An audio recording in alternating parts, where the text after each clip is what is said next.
Voilà, comme vous pouvez le remarquer là, je viens de partager mon écran, préparer un projet, donc on va juste faire la mise en page.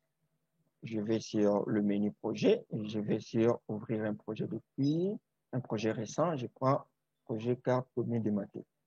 Voilà, c'est le projet dont nous allons utiliser. En fait, c'est une ligne de commune de la ville de Kinshasa, la commune de Matete. Nous avons là les différents quartiers ainsi que quelques voies de communication, par exemple les routes, l'hydrologie, les rivières et autres. Et là, nous avons quelques communes limitrophes. Voilà. Nous avons déjà fait tout, presque symbologie et autres là. Nous avons découpé. Maintenant, nous allons voir comment faire la mise en page. En ce qui concerne la mise en page, d'abord, après avoir fini à travailler votre projet, vous avez au moins 3 procédures pour accéder à l'interface de mise en page. Première procédure, vous pouvez aller sur la barre de menu qui est là. Vous allez sur le menu projet et vous venez sur nouvelle mise en page. La fonction nouvelle mise en page qui est là. Vous aurez ce menu contextuel qui vous demande d'indiquer en fait le titre de votre mise en page. Et là, vous pouvez indiquer. Ça, c'est la première procédure. Deuxième procédure, la même fonction qui est là, on la retrouve sur l'espace barre d'outils. Ce que nous avons là, ce sont les outils. Là, nous avons nouvelle mise en page. Et à partir de là, nous pouvons aussi cliquer et nous avons toujours la même boîte. On indique le titre de la mise en page et puis nous débutons. Troisième procédure, nous pouvons faire CTRL-P en utilisant le bouton de clavier de notre ordinateur. On peut faire CTRL-P. Vous voyez que nous avons toujours la même boîte de dialogue. Et là, je peux indiquer carte commune de Matete. Voilà, carte commune de Matete. Je vais faire OK. Et comme vous pouvez le remarquer, le logiciel nous ramène sur cette interface. C'est ici que nous allons faire la mise en page. Et la mise en page que nous allons réaliser, en fait, correspondra avec celle qui est là, gestionnaire de mise en page. Nous allons ouvrir.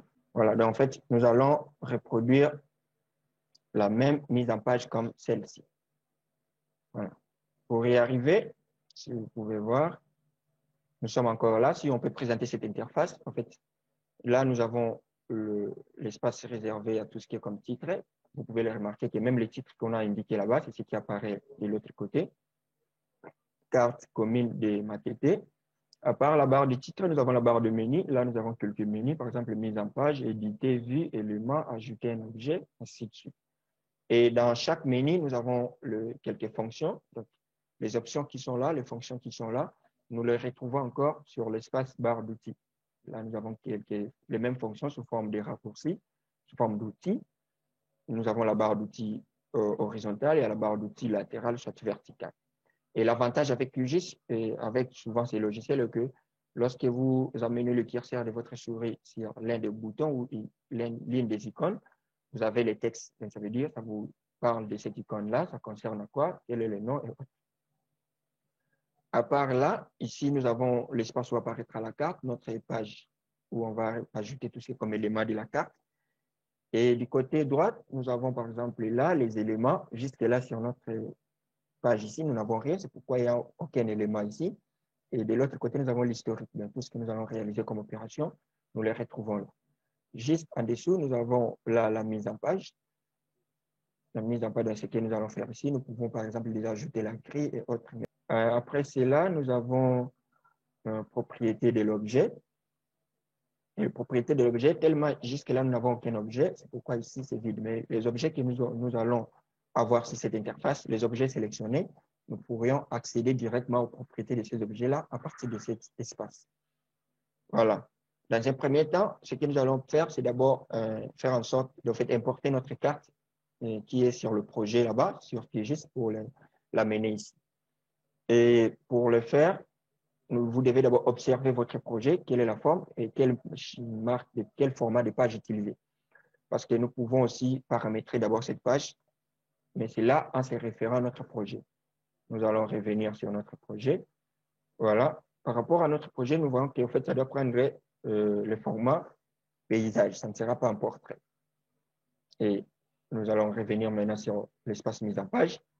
Nous allons paramétrer cette page. Je fais clic droit, je vais sur propriété de la page.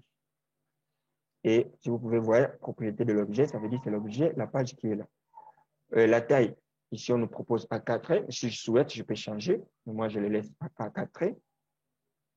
Et nous avons l'orientation. Là, c'est paysage. Je peux aussi changer pour mettre portrait. Je vais sur, voilà. Mais ce n'est pas le cas. Pour notre projet, ça doit être un paysage.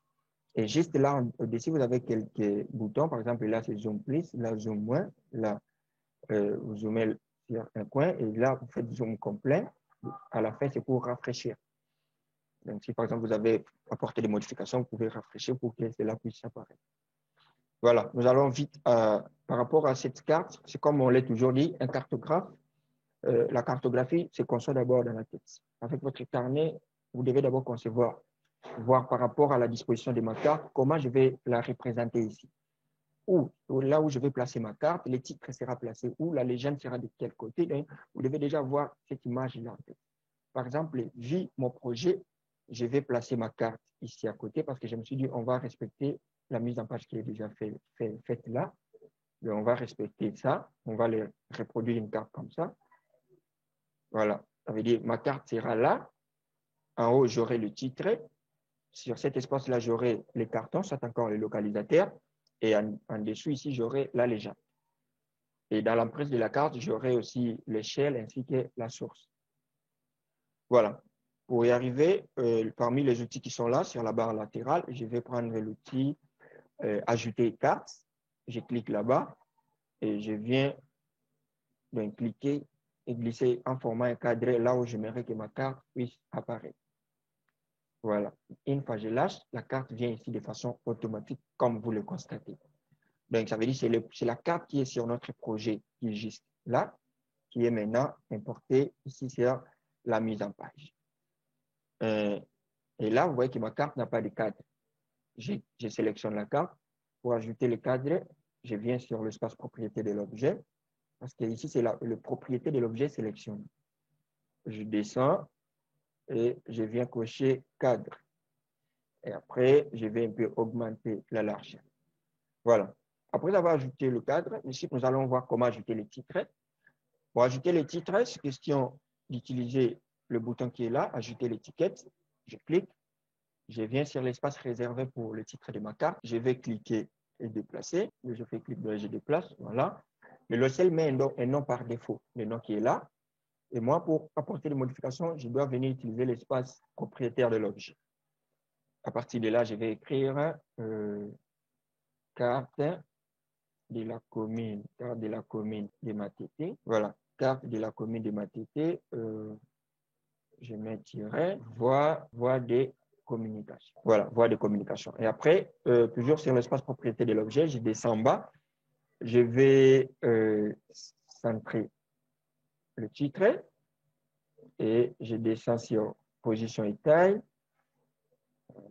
Voilà, je viens sur apparence police. Je vais un peu avancer rapide parce que ça parle d'important. Je vais sur gras. Je vais changer le type de police. Je vais mettre Arial Black et je le mets à 16. Voilà, c'est ce que nous avons là comme titre, si vous pouvez le remarquer. Si je souhaite, je peux aussi le mettre, afficher le cadre qui est là. C'est question de descendre en bas et puis cocher cadre. Voilà, à part les titres, nous avons vu là-bas, nous avons aussi la légende. Pour ajouter la légende, à part les titres, il y a d'abord, par exemple, l'orientation. Pour ajouter l'orientation, avec la nouvelle version de QGIS, on retrouve l'orientation directement là, la flèche du nord là. C'est question de cliquer et puis venir le placer. Je le place là. Et de l'autre côté, je peux changer. Je peux venir choisir notre forme. Voilà ce qui est là. Et je me dis, j'aimerais changer la couleur. Je vais mettre la couleur noire. OK. Donc là, je viens d'ajouter l'orientation qui est là. Et à part ça, je vais maintenant ajouter, l'image des localisations, c'est encore le carton. Les logiciels ArcGIS vous donnent la possibilité de le faire automatiquement lorsque vous procédez avec votre projet. Avec QGIS, ce n'est pas facile. Alors, nous commençons d'abord par réaliser cette carte-là avant et puis venir l'utiliser ici comme étant une image. Le cas pour ce projet, ça a été déjà fait. Je vais juste prendre le bouton « Ajouter une image ». Je viens cliquer là. Et à partir de là, je vais sur raster, ici sur l'espace propriété de l'objet, et je vais aller chercher l'image de localisation qui est là. Voilà, et je le place. Donc, comme vous pouvez le remarquer, et je vais un peu réduire, et ici, je vais cocher le cadre. Voilà, je les déplace là.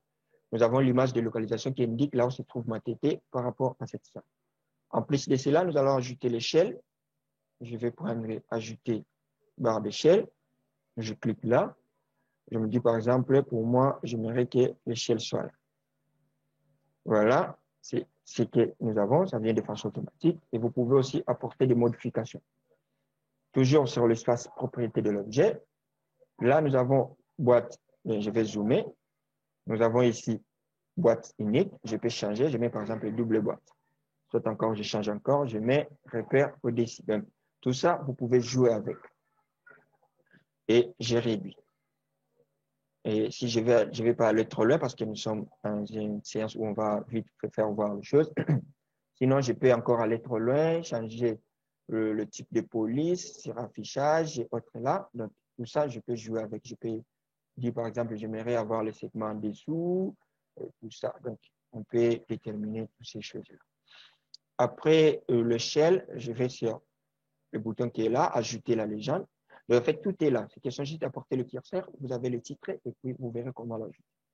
Ajouter la légende. Je viens cliquer là où j'aimerais que la légende soit. Et si vous pouvez remarquer, vous remarquez que c'est tellement, il y a tellement de contenu dans la légende. Maintenant, il faut apporter des modifications. C'est là où beaucoup de gens souffrent avec QGIS parce que la légende vient de façon automatique. Et là, nous allons voir comment modifier la légende. Donc, tellement c'est l'objet qui est sélectionné, vous pouvez maintenant accéder aux propriétés de l'objet ici à droite. D'abord, vous remarquez qu'il n'y a pas de titre. À partir de là, je peux ajouter le titre. Je mets légende. Voilà. Et après avoir ajouté les titres, je descends. Vous voyez là, on dit élément de la légende. Et mise à jour auto est cochée. C'est pourquoi les données sont automatiquement importées ici. Et vous ne pouvez pas apporter des modifications, ça ne va pas marcher. Pour apporter des modifications sur ces contenus, vous devez désactiver mise à jour auto. Une fois fait, on descend maintenant, on peut apporter tout ce qui est comme modification. Donc, par exemple, je vais enlever l'image ici, ça n'apparaît pas là-bas. Je vais enlever tout ça. Je viens sur supprimer. Je vais enlever l'image de localisation, supprimer. Voilà. Et puis, autre, donc je vais un peu enlever. Donc, c'est comme ça qu'on peut déterminer quoi ajouter, qu'est-ce qu'on peut enlever.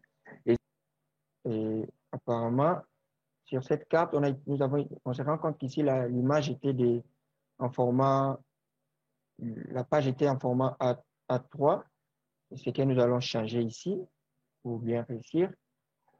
Nous revenons sur propriété de la page. Nous allons mettre A3. Voilà, pour ça, nous allons agrandir notre carte. Voilà, et le titre sera là. On va faire descendre l'échelle et notre légende. Voilà, maintenant tout est OK. Maintenant, ça suffit parce que on se rendait compte que la carte et on va déplacer le point, l'orientation là-bas. Voilà. Et si par exemple, on veut juste déplacer, vous voulez juste déplacer le contenu, donc la carte qui est là sans toutefois toucher le cadre, vous devez utiliser le bouton qui est là. Je le prends et là, je peux juste déplacer. Voilà. Et après avoir fini tout cela, on va ajouter la source. Pour ajouter la source, comme on a fait avec les titres, on va prendre l'outil ajouter l'étiquette et on vient créer un cadre là et venir sur propriété principale. Et là, on peut ajouter tout ce qui est comme information.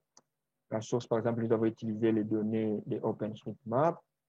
Nous avons l'auteur, les systèmes de coordonnées que nous avons utilisés, système de coordonnées de référence. Je mets comme on le marque sur QGIS, SCR. Nous avons utilisé WGS 84. L'auteur, c'est RFS Consulting, ainsi de suite. Et après avoir mis toutes ces informations-là, voilà ce que ça nous donne. Donc, nous venons retrouver. Et par rapport à la couleur et autres là, ça veut dire par exemple la couleur de fond qui est là. À partir d'ici, c'est question, par exemple de changer. Vous voyez par exemple avec la page, clic droit, propriété de la page. Et si vous voyez ici, nous avons arrière-plan. Et c'est à partir de là que je peux changer la couleur. Et là, je peux venir, je mets par exemple le jaune. Vous voyez comment ça change. Et là, je dois jouer avec les tons de cette couleur. On va voir un peu couleur jaune pâle là. Voilà. Une fois, je l'obtiens. Et à part ça, ce qui est aussi plus important, c'est comment ajouter la grille de coordonnées. Donc, nous verrons ça en profondeur avec ceux qui seront sélectionnés pour notre formation gratuite qui se dérouleront du 26 au 30 juillet. Toujours dans le cadre de la célébration de notre programme RFS Academy qui a conclu une année le 2 août 2021. Donc, nous restons ouverts. Le but est de vous aider, comme le dit notre slogan, en plus de la science, maîtriser les outils. C'est un outil, chacun l'applique par rapport à son domaine. Voilà, nous sommes un cabinet de consultance, bureau d'études environnementales et d'ingénierie, RFS Consulting. Nous sommes dans la ville de Kinshasa. Nos prestations sont en distance comme en présentiel. Nous avons un grand réseau, une équipe indépendante et pluridisciplinaire de consultants. Nous intervenons dans des domaines tels que gestion de l'environnement, aménagement du territoire, ingénierie forestière et encadrement scientifique avec notre programme RFS Academy. Pour plus d'infos, s'il y a des questions autres là, notre page Facebook RFS Consulting, notre compte Instagram RFS Consulting, notre chaîne YouTube RFS Academy.